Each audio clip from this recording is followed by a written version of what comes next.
Regra de 3 simples e composta. Isso vai mudar a sua vida, porque quando tudo parecer sem solução, utilize a regra de 3. Eu sou o professor Jackson William e vamos lá.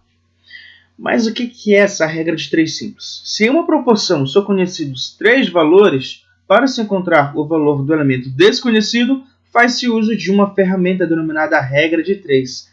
E essa regra de 3 ela vai se basear em 2 conceitos, tá? Uma proporção direta e uma proporção indireta. E agora nós vamos ver como vamos aplicar esses conceitos.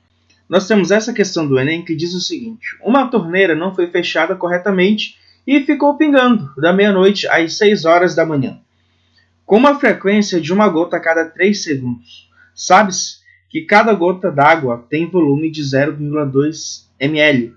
Qual foi o valor mais aproximado do total de água desperdiçada nesse período em litros? Essas gotas de água, elas estão relacionadas a uma grandeza aqui, ó, a uma unidade de medida, que são os segundos, tá? Só que a gente sabe que essa torneira ficou ligada da meia-noite às 6 horas da manhã. Então aí nós temos um total de 6 horas que essa torneira ficou ligada. Então nós temos que fazer o seguinte, nós temos que fazer uma transformação desses valores. Sabemos que a torneira ficou ligada 6 horas. A gota d'água está relacionada a segundos. Vamos fazer essa transformação. Sabemos o quê? Sabemos que 1 hora contém 60 minutos.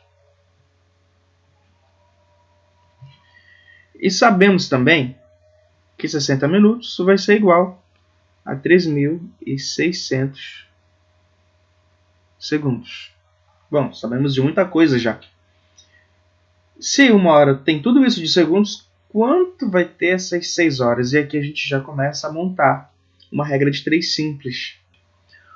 Como a gente monta essa regra de 3? A gente relaciona esses valores.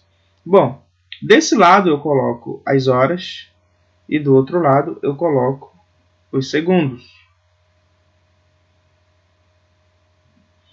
Aqui novamente eu coloco essas horas, 6 horas, e do outro lado os segundos. Só que aqui eu não sei, então represento por uma letra. Tá? Aqui eu coloco o X porque o X é muito padrão. Bom, temos uma regra de 3 simples. Temos que analisar o seguinte: se essas grandezas são diretamente ou inversamente proporcionais. Tá? Como? Se elas estão crescendo simultaneamente ou se estão decrescendo simultaneamente, ou se quando uma cresce a outra diminui. Tá? Se uma cresce e a outra diminui, elas são inversamente proporcionais. Mas se elas crescem ou decrescem ao mesmo tempo, então elas são diretamente proporcionais. Então, aqui as horas eles estão aumentando. Tá? E se as horas aumentam, a gente sabe que os segundos também. Tá? Então, essas grandezas elas são diretamente proporcionais. Muito simples, né? Como que a gente resolve? A gente monta, então, uma proporção. E aqui nós temos 1 sobre 6 igual a 3.600 dividido por x.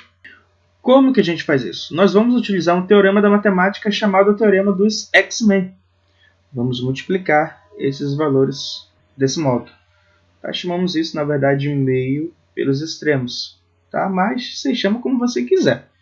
Bom, multiplicando isso, nós vamos encontrar o seguinte. Aqui, 1 vezes x vai ser x. E 6 vezes 3.600 vai dar 21.600. Isso daqui são segundos, tá?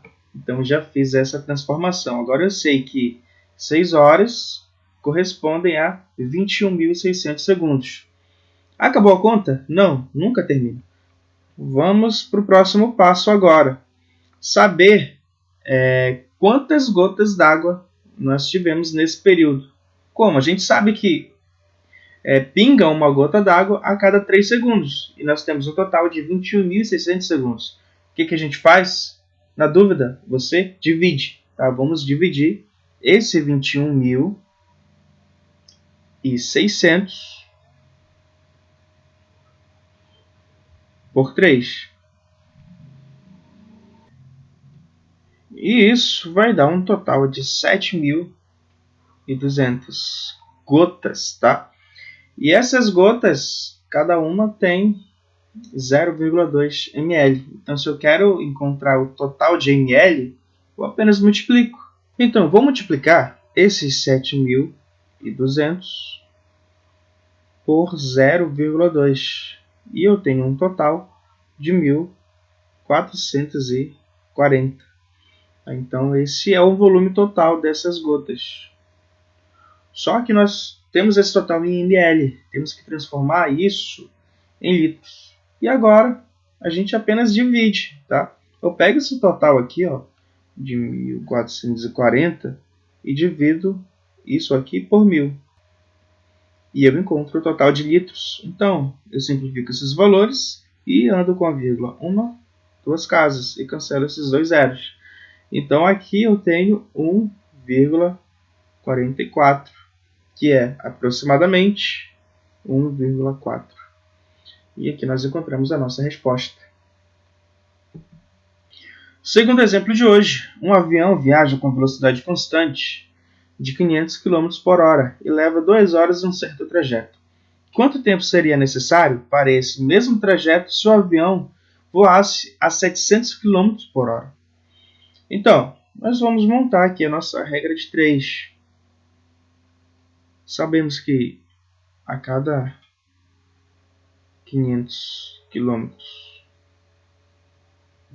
por hora, esse avião ele leva 2 horas, né? E quando ele está a uma velocidade de 700 km por hora, nós simplesmente não sabemos de nada. E temos que fazer essa continha. Primeiramente, nós temos que definir o sentido desses valores, os sentidos dessas grandezas. Aqui, sabemos que está aumentando. E aqui nesse caso, o que está acontecendo? Bom, nós sabemos o seguinte, que velocidade e tempo são grandezas inversamente proporcionais. Tá? Por quê? Se você vai numa velocidade para a sua escola, você leva um certo tempo. Se você vai no outro dia um pouco mais rápido, você leva menos tempo. Tá? Então a gente entende que são grandezas inversamente proporcionais. Logo, a seta vai estar no sentido contrário. Então nós temos que fazer a inversão desses valores quando nós formos montar a nossa proporção. Eu já vou montar essa proporção logo direto aqui, tá? Eu vou escrever esse 500 sobre 700. Só que aqui, na hora de colocar essa outra razão, eu vou inverter esses valores. Então, vai ficar x sobre 2. Certo? Posso simplificar esses valores, esses dois. E eu tenho o seguinte, tá? Que 2 vezes 5 sobre 7 é igual a x. Logo, trocando tudo de lugar, eu tenho que x é igual a 10 dividido por 7. Então, eu tenho que x é igual... Na verdade, x vai ser aproximado, tá? Não vai ser um valor exato aqui, porque essa divisão tem tudo para dar errado. Então, vai ser aproximadamente 1,4. Posso transformar essa parte que está depois da vírgula em minutos, tá? Então, eu tenho que vai ser 1 hora e 0,4 horas é igual a 24 minutos, tá? Então, esse vai ser o tempo aproximado que esse segundo avião vai utilizar para cumprir esse mesmo trajeto, tá? De 1 hora e 24 minutos. Então, já economiza aí bastante tempo, né? Regra de 3 composta. Quando houver mais de 2 grandezas envolvidas no problema, a regra de 3 simples pode não ser suficiente. E nesse caso, devemos usar um recurso denominado regra de 3 composta. Do mesmo modo da regra de 3 simples, a gente vai ter grandezas diretamente e inversamente proporcionais. Então, quando a gente for montar a nossa regra de 3, nós temos que definir o sentido dessas grandezas. Então, nós temos esse terceiro exemplo. Suponha que 15 operários construam 30 metros lineares de certo muro por dia, trabalhando 8 horas por dia. Então, quantos operários igualmente eficientes, trabalhando 6 horas por dia, construiriam 18 metros lineares por dia? Bom, eu já montei essa tabelinha, tá? Nós temos o seguinte, ó. No primeiro caso, 15 operários constroem 30 metros de muro, trabalhando 8 horas por dia. No segundo caso, nós temos que encontrar quantos operários vão construir 18 metros, trabalhando 6 horas por dia. Tá, agora nós vamos definir o sentido dessas grandezas. Primeiramente, eu vou definir esse sentido aqui para baixo, tá? Porque eu quero, tá? Vou definir para baixo esse sentido. Vai aumentar ou não? Não sei, tá? A gente vai ver depois se vai aumentar o número de operários ou não. Mas eu vou definir esse sentido. E agora eu vou comparar com as outras grandezas. A gente sabe que quando a gente diminui a quantidade de trabalho, a gente também diminui a quantidade de operários. Logo, essas duas grandezas aqui, o número de operários e trabalho, né, os metros de muro vão ser diretamente proporcionais. Logo, a seta vai ficar na mesma direção. Comparando com a última coluna, nós temos o quê? Quando a gente diminui o horário de trabalho, a gente tem que aumentar a quantidade de operários, porque o trabalho continua o mesmo, né? Se o trabalho continua o mesmo e você diminui as horas, para cumprir nessas horas você tem que ter mais gente para fazer esse trabalho. Então, essas duas grandezas agora, elas vão ser inversamente proporcionais, tá? Só que para a gente fazer o cálculo, tudo tem que estar alinhadinho no mesmo sentido. O que a gente faz então? A gente apenas inverte o sentido desse valor, que é inversamente proporcional, tá? Tá aqui no mesmo sentido, e agora mesmo sentido. A gente trocou de posição. Aqui, ó, nós tínhamos aqui nesse primeiro caso 8 e 6. Agora nós trocamos a ordem, tá? Ficou 6 e 8 e tudo ficou bonitinho, no mesmo sentido. E agora nós vamos fazer essa conta. Nós vamos simplesmente montar aqui a nossa proporção. Agora essa proporção vai ser um pouquinho grande, tá? Porque de um lado nós temos 15 sobre x